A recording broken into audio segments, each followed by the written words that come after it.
Assalamualaikum warahmatullahi wabarakatuh. Selamat pagi, salam sehat semuanya. Pada hari Sabtu ini kebetulan ada rekan kami, sahabat kami, Bu Hajah Tanti, yaitu Sekretaris DPMPD, sharing terkait dengan pengelolaan keuangan desa, dan ada beberapa pertanyaan, ada beberapa pengalaman dan fakta-fakta yang selama ini. Untuk itu saya mencoba menjelaskan, mudah-mudahan informasi ini berguna dan bisa ditindaklanjuti. Yang pertama, terkait dengan aplikasi Siskudes. Aplikasi Siskudes itu sistem pengelolaan keuangan desa yang dahulu sebelum saya menjabat di DPMPD 2017 itu sudah ada. Aplikasi Siskudes adalah dikembangkan oleh BPKP pusat, dan BPKP pusat pun bekerja sama dengan vendor. Aplikasi Siskudes itu oleh programmer, terus juga setelah diuji coba disebarkan kepada pemerintah kabupaten yang memiliki desa untuk diimplementasikan. Saya masuk di 2017 di DPMPD. Aplikasi Siskudes memang sudah dilaksanakan, masih belum begitu familiar karena memang belum begitu lama. Namun demikian, Siskudes ini, aplikasi Siskudes ini dirancang bukan online tapi offline.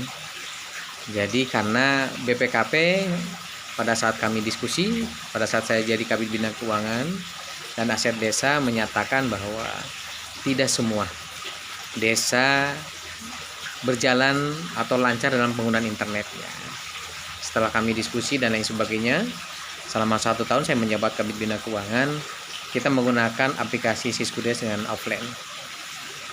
Namun demikian, ada proses yang perlu kami waktu itu di 2017, bahwa aplikasi Siskudes ini pada tahapan proses bisnisnya adalah mulai perencanaan, selanjutnya penatausahaan terkait dengan penganggaran di APBDes. Jadi terkait dengan penyusunan penganggaran di APBDes menggunakan Siskudes. Namun bagaimana proses selanjutnya, proses pencairan? Karena saya diskusi dengan berbagai pihak dan kami evaluasi, maka waktu itu ada gagasan bagaimana proses proposal ADD dan DD bisa cair dengan cepat dan berkurangnya bertemu muka dengan operator desa, kepala desa, dan bendahara desa. Entry point dari aplikasi e-proposal seperti itu. Maka banyak penawaran kepada kami dan ekspos juga di beberapa tempat, di beberapa pengusaha penyedia. Dan akhirnya setelah ekspos mengenai persyaratan adalah e-proposal yang dikembangkan oleh waktu itu oleh Pak Mas Abi, ya. Dan itu berjalan dilaksanakan. Terkait dengan pelaksanaan selanjutnya, maka pada saat itu kami melengkapi e-proposal itu dengan server yang standar nasional, dan server itu ditempatkan di pusat data center di Jakarta supaya pengamanan, karena memang semua aplikasi se-Indonesia ada di pusat data center di Jakarta. Jadi insya Allah aplikasi e-proposal, karena servernya sudah diamankan sesuai standar pengamanan kerahasiaan di Jakarta, insya Allah ini bisa berkelanjutan. Bagaimana hubungan aplikasi Siskudes dan e-proposal? Karena proses bisnisnya berbeda, produknya berbeda. Kalau e-proposal itu terkait dengan proses alat bantu pencairan ADD dan DD dan berikut upload dokumen SPJ. Maka ini terkait dengan proses percepatan pencairan dan pengamanan kelengkapan SPJ, ADD, dan DD, karena semua dokumen diupload di dalam e-proposal.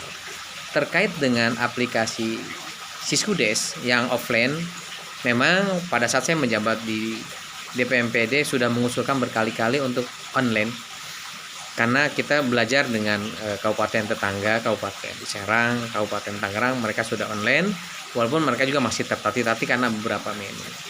Maka untuk itu saya menyarankan pada kesempatan ini aplikasi Siskudes terus didorong menjadi online, tinggal bekerja sama dengan programmernya Dan saya yakin programmer adalah jasa profesi yang perlu dianggarkan dan lain sebagainya, pelatihan kepada desa dan lain sebagainya, bimbingan, pemeliharaan, perawatan, itu perlu dianggarkan Siskudesnya.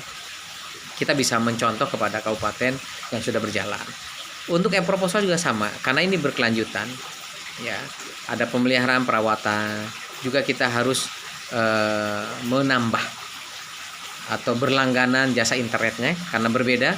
Kalau Siskudes bisa difasilitasi oleh Dinas Komsantik dari sisi jaringannya, ya, dari sisi internetnya, sedangkan e-proposal karena berbeda jaringannya, servernya ada di Jakarta. Demikian informasi yang singkat ini, mudah-mudahan menjadikan gambaran yang utuh terkait dengan aplikasi Siskudes harus online dan aplikasi e-proposal terus berkelanjutan dalam rangka membantu percepatan pencairan dan pengamanan kerahasiaan dokumen SPJ pertanggungjawaban yang terus harus diamankan, karena prinsipnya arsip SPJ keuangan itu adalah arsip aktif yang perlu pengamanan dan kerahasiaan, yang boleh dibuka hanya pihak-pihak tertentu saja sesuai dengan Undang-Undang Keterbukaan Informasi Publik. Demikian yang dapat kami sampaikan. Selamat berhari libur. Semoga kita sehat selalu di tengah pandemi COVID-19 ini. Terima kasih. Wassalamualaikum warahmatullahi wabarakatuh.